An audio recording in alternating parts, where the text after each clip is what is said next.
Okay, I've purchased my house. So real estate agents walked away. Hasn't been taken in front of the Real Estate Institute of New Zealand. Obviously done a good job. The seller's happy because they were worried about, can I get the house? Can we move to the next place? Can we move on? The buyer's happy. You've purchased your house. I've got my real estate done, all right? Then I move to the next bit of this. And I think this is more fraught than buying the house. I've got my removal company ready. I've got the house has been all ticked off. The lawyers signed the documents. God, there's another rort, but just quietly. What do they do for that? It doesn't matter. And I'm in my house. And then I work out, because I've never spent a night in the house, that the next door neighbours come home at 8 o'clock at night or 7 o'clock at night or 6 o'clock at night. They booze themselves stupid out the back lawn. They take drugs, they have parties, they turn up their music to 3 o'clock in the morning, and I'm here. All right? And then over the back, I suddenly realise, that very nice woman who I thought was a solo parent with a small child, in actual fact is the gang mole of someone from the local mongrel mob. And guess what? He was away at a tangi somewhere, and he's just come back with all his mates. And suddenly, the house that I thought was my castle is no longer my castle, it is my prison. And there was a reason that I got it, for it, that the seller seemed curiously generous in trying to deal with me, and that is now I'm stuck. And that is the position of literally thousands, maybe tens of thousands of New Zealanders every year. They make their greatest decision to move into a place, and suddenly they find that the neighbourhood or the community that they thought was benign, that looked fine 8 to 5, isn't. And now they are within it. And to make matters worse, what you didn't know is that the person that's over your back fence, for example, is a kainga or a tenant. Okay? And they have got 23 multiple bloody community complaints against them. But kainga ora, and why is it called kainga ora and not New Zealand Housing, just quietly still? For God's sake, it's the 19th of March. Didn't we have an election about this? But anyhow, a kainga ora tenant is now seriously disruptive. And I've got the mongrel mob, not in my street, but in the one over, causing just as much problem to me and all of my neighbours.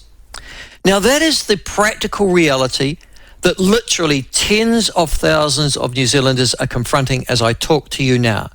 Some of them purchased their own homes. The lucky ones rented a home, can I say, so they can move out without too much financial damage. But those who purchased the house, you are now looking at an investment that is, as I said, a prison, not a castle.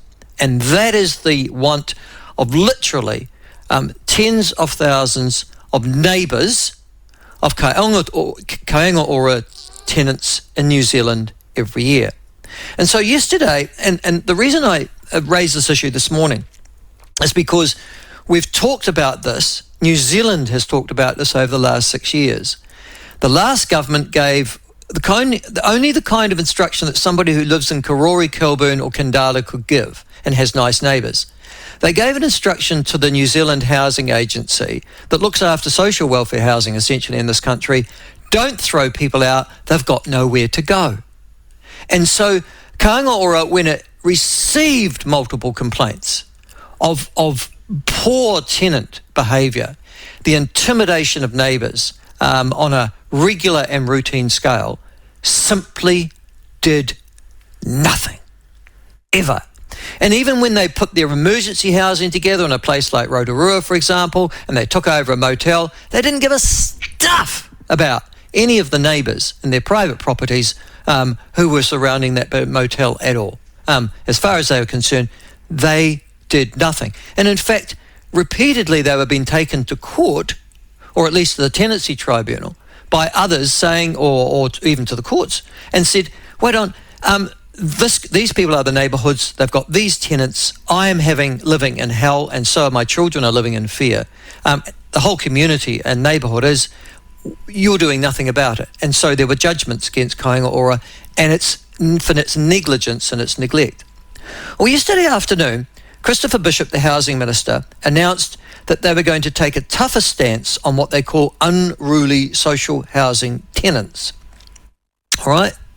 And they were not only going to make much more timely usage of formal warning notices, but also in relocations under the Residential Tenancies Act, that's where they say, listen, we're moving you from there, and we don't care if you don't like it, and we're going to move you over there. Or alternatively, they would actually end tenancy or terminate tenancies in severe and persistent cases. And that was the announcement yesterday by Housing Minister Chris Bishop. And most of us would go, excellent, that's a brilliant idea. So it should be. There should be a correlation between action and consequence. And if they are intimidating, destroying the lifestyle and the quality of life of all those around them, they should be gone. And who could possibly argue against that? Well, first of all, Television New Zealand News last night, which is where I'm leading to, you see. Last night, for those of you who had the misfortune to watch, again, the state broadcaster, and can I just say this, Sean, if you're listening? We should actually sell Television New Zealand News, because all we get is left-wing and liberal bias on an absolute nightly basis from our Television One New Zealand News broadcast team. This was a classic case. This is the policy that was put there. And I don't think that I'll come to that in a second, because maybe I'm a bit overestimating the odds there. But a large majority of New Zealand would say this is common sense. It was in the policy. It's in the coalition agreements. Off we go. But no. And I expect the Greens to run tackle. I expect Te Pāti Māori to say something. I haven't seen what they've said, so obviously it's not been very loud. I expect people who hate the government to, in actual fact, but I don't expect my state broadcaster last night, in explaining the policy, to put their journalist up, for those of you who had the misfortune to watch the particular item last night, and then to give me an editorial at the end of explaining what the policy is, saying how bad it is. No, I kid you not. Not only how bad it is, but what about the poor children? No, I kid you not. That's how he finished. What about the poor children? And what he was saying was the poor children of the unruly, criminal, appalling tenants of Kāinga Ora, who might, presumably after severe and persistent offending, get evicted.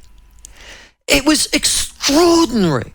He didn't go, the journalist, and go and get that from, let's just say, the Greens. He didn't go, for example, that particular journalist from Tele New Zealand, and get it from, I don't know, somebody impossibly woke like the Salvation Army or something like that. He actually went himself and decided that he had entered the political array, and what a dreadful policy it really was, and what about the poor children? That's how he finished his document, or his reporting of that particular event on TV1 News last night. If there was any doubt that the state broadcaster and Television One News in particular is not simply not sympathetic to this government, but in direct and daily opposition to it, last night's item on the Kāinga Ora housing residential tenancies changes will have eviscerated your last doubt. It is clearly obvious that Television New Zealand News have decided to take upon themselves the position of the opposition in this country. And their journalists are no longer journalists. Well, they were never journalists of record. They were always giving their opinions. But now it's always a negative opinion. I'm struggling now. And so this has set me off. Overnight, after I saw that on the delayed telecast at just after 7 o'clock, I then went and tried to look for and grouped positive and negative and intermediate political stories that Television News run over the last month. Guess what? Yeah. My stats, and I have to say they're not empirically sound, but I've done my best in going through them and being dispassionate, show that 3/4 of all programs at Television New Zealand News currently have a bias against the government in their reporting of news. And then roughly about 12% of them are favourable, and the other, I think it was about 16-17% were relatively neutral. But all of them had a particular bias. When the journalist made an opinion, it was almost always in opposition to whatever the policy or the stated position of the government was. And we've now got to the stage where we not only can't trust the mainstream media of this country, but we're having our own taxpayer dollars utilised as propaganda against our political and democratic choices. Can I just say to Christopher Luxon, the Prime Minister, and to the broadcasting Melissa Lee, it is time you got rid of them. They aren't a state broadcaster anymore. They're a paid-up political offshoot of the Socialist Union somewhere. Socialist Unity Party, it would seem. They honestly, really believe they've got one particular party they really like, and that's the Green Party. It must be dreadful for them. They must be in absolute paroxysms of upset over the fact that so many Green MPs are being shown to have so little integrity. But, hey, ta-da. So I'm going to ask you, as a normal New Zealander, is there anything wrong with the way in which this policy has been translated to us by Chris Bishop? New Zealand Herald, to give an example, they're running both sides of the story. The Greens, they're reporting that the Greens are decrying the politics of punishment. I mean, obviously, none of these Greens, well, I guess they steal so much stuff, don't they? But none of the Green MPs, obviously, live next to any of these unruly tenants or neighbours, because they would, or their mothers, because they would have it come, oh, of course they don't. They all come from white or brown middle-class backgrounds. What am I talking about?